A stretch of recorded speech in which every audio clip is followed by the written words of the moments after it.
მოგესალმებით, მივესალმებით თქვენს მაყურებელს, მიულოცავ ახალ წელს და გამარჯვებებით სავსე წელს ვუსურვებ. მე ვფიქრობ, რომ სრულიად ლოგიკური გამოხმაურება იყო და საკმაოდ მყისიერით და სიმართლეს გეტყვით, არც ველოდის სხვას არაფერს. იმიტომ რომ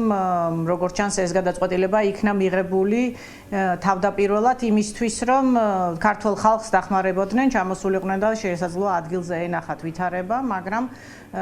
გააცნობიერეს რა, რომ ეს დრო და მომენტი ალბათ არ იქნებოდა ხელსაყრელი იმის გათვალისწინებით, რომ ის წინაპირობები უბრალოდ არ სრულდება, რომელიც შესაძლოა საერთოდ რაიმე დიალოგს წინ უსწრებდეს, ლოგიკურია, რომ მათ ეს გადაწყვეტილება მიიღეს, გადახედეს თავის პირვანდელ გადაწყვეტილებას და გადაწიეს თავისი ვიზიტი და უკავშირებს სწორედ იმას, რომ ძალიან სამართლიანი წუხილი გამოიწვია, ვთქვათ ასე, ქართულ საზოგადოებაში ამ ცოტა წინ დაუხედავმა და ნაჩქარევმა გადაწყვეტილებამ, იმიტომ რომ მაშინ, როდესაც ჩვენ საუბრობთ პოლიტპატიმრებზე, რომელთა არათუ გამოშვებაზე არ არის საუბარი, არამედ არანაირი მზაობა არ ჩანს ამ ეტაპზე, რომ რაიმე ფორმის დიალოგი შეიძლება იყოს ხელისუფლების უზურპატორებთან, ძალაუფლების მიმტაცებლებთან, რომლებმაც უნდა ახლა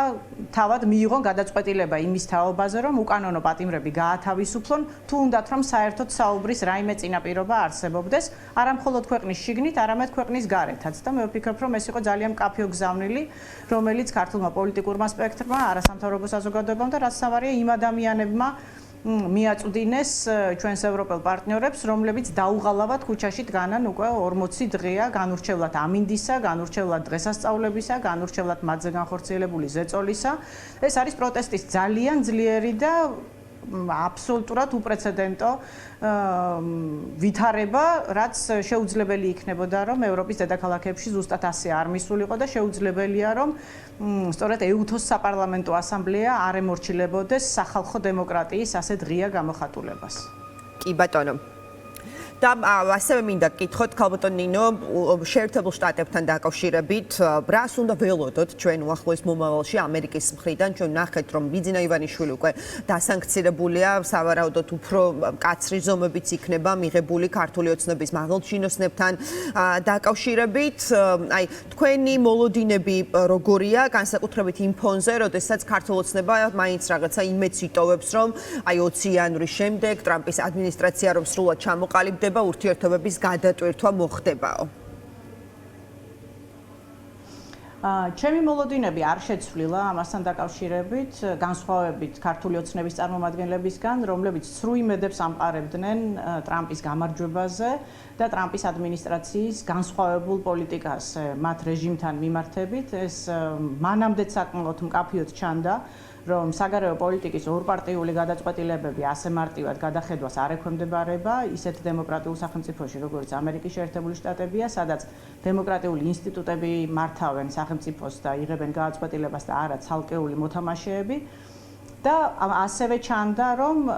ივანიშვილის რეჟიმის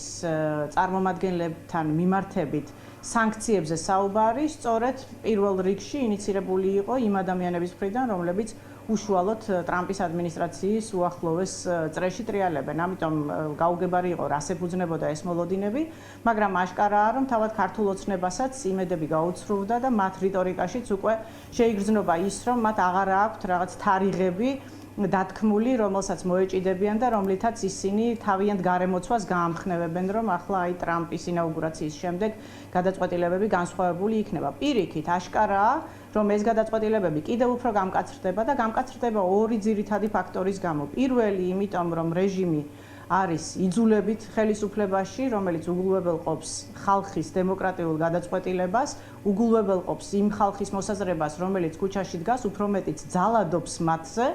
და მეორე ის, რომ ეს არის ხელისუფლება, რომელიც ღიად შემჩნეულია თანამშრომლობაში ოკუპანტთან, რუსეთთან და რაც თავარია დასავლეთის მტრებთან, რომლებიც დღეს არიან ჩინეთი და ირანი და მათ მოკავშირედ ჩამოყალიბებული ოლიგარქიული რუსული რეჟიმი. ამიტომ სრულიად ლოგიკურია, რომ არა მხოლოდ რიტორიკა გამკაცრდება, ამ რეჟიმის წინააღმდეგ, არამედ კონკრეტული ზომები და ნაბიჯები გადაიდგმება იმისთვის, რომ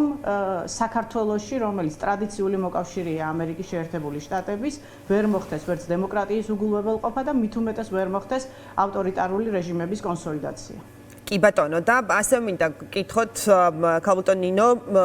რას უნდა ველოდოთ უშუალოდ ივანიშვილთან დაკავშირებით და ახსნი რას გულისხმობ აი ამერიკის შეერთებული შტატების მხრიდან სანქციების შემდეგ აი ქართული ოცნების რიტორიკა მაინც დარჩა რომ აი ივანიშვილი ისედაც დასანქცირებული იყო და თავად პერსონალურად ბიძინა ივანიშვილსაც უთქვამს ეს რომ მე მაინც ანუ ის თავს თვლიდა მოკლედ დასანქცირებულად ხომ აი და ყველა ამბობს რომ ის მზად იყო აი ზომებისთვის რის წინაშეც აღმოჩნდა ამ სანქციების შემდეგ. Რა შეიძლება იყოს მაშინ ისეთი ტიპის გადაწყვეტილება ჩვენი პარტნიორების მხრიდან, რომლისთვისაც ვერ იქნება, ვერ აღმოჩნდება მზად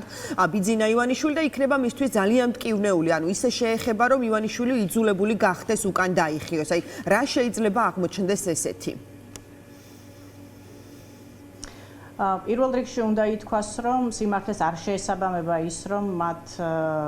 მზაობა ჰქონდათ ან მოლოდინი ჰქონდათ ამ სანქციების რეჟიმის, ამას მოწმობს მთელი რიგი განცხადებებისა მათი, რომლებიც გაკეთდა სანქციების დაწესებამდე, რომ არავითარ სანქციებს ადგილი არ ექნება და რომ ამერიკის შეერთებული შტატები ჩვეულ რეჟიმში და კიდევ უფრო უკეთ გააგრძელებს ურთიერთობას ივანიშვილთან მას შემდეგ, რაც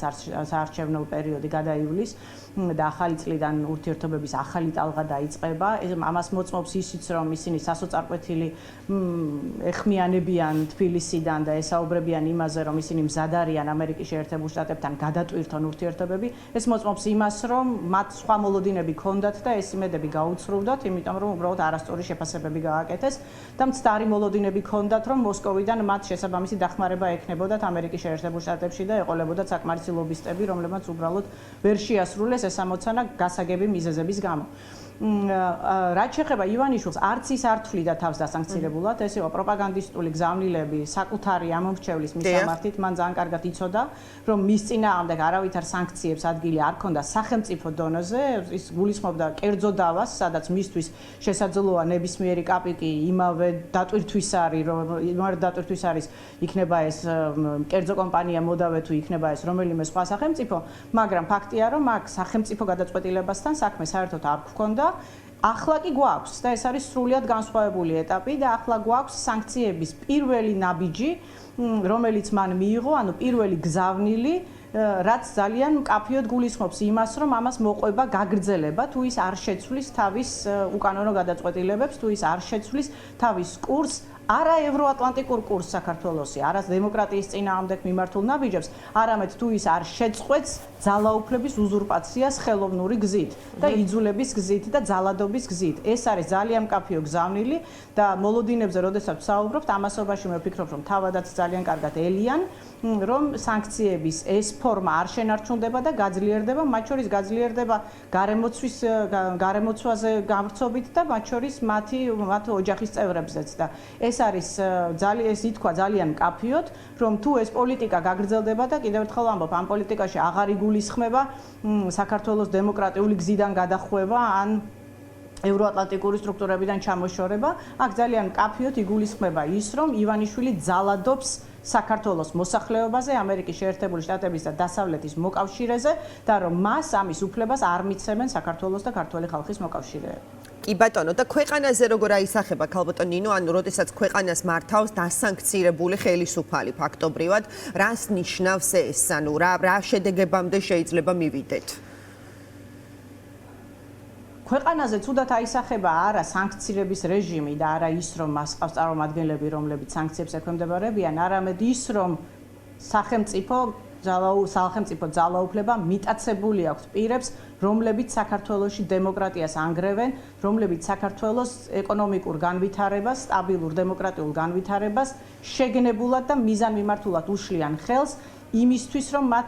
ითანამშრომლონ მტერთან, ოკუპანტთან და საქართველოში გააძლიერონ მტრის ინტერესები. ეს არის რაც საქართველოზე აისახება ცუდად, ეს არის რაც საქართველოს განვითარებაზე აისახება ცუდად, ეს არის რაც საქართველოს ეკონომიკას ძალიან დიდი საფრთხის წინაშე აყენებს და უკვე დააყენა. და არა ის რომ სანქციები არის შედეგი და გამოძახილი იმისა, რა პოლიტიკას აწარმოებს ივანიშვილი საქართველოში და ივანიშვილი საქართველოში აწარმოებს ქართული სახელმწიფოსთვის დამანგრევალ პოლიტიკას და ამის გამოძახილია სანქციები დასავლეთიდან.